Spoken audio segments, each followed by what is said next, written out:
So you mentioned the Royal Rumble. Obviously, you've got some pretty nice history with the Royal Rumble. Every year, I do a big feature on the Royal Rumble. I like to talk to a lot of people with fun experiences there. Needless to say, you had a pretty fun experience. You won the whole thing.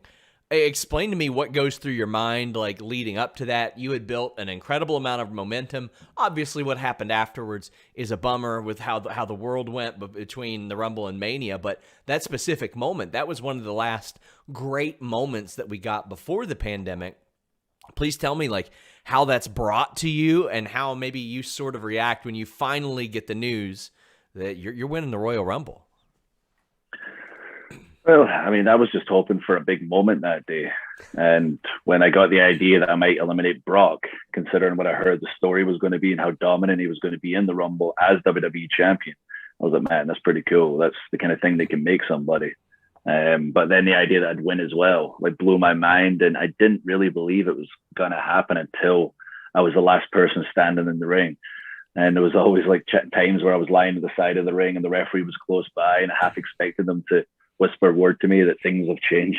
So I've had things changed on me in the past many times throughout my career. Nothing's official till it's official.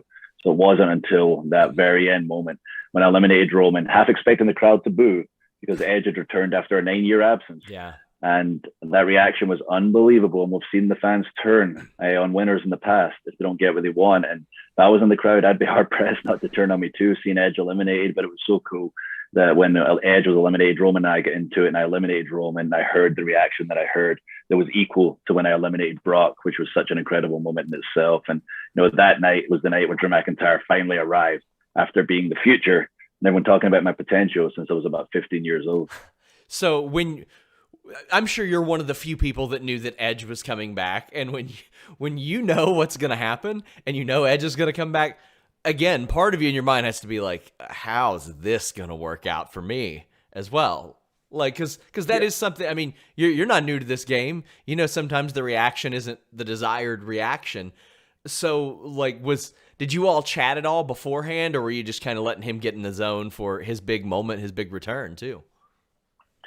Yeah, we definitely chatted, but it didn't change the fact that I was thinking, 9 years, his career was over.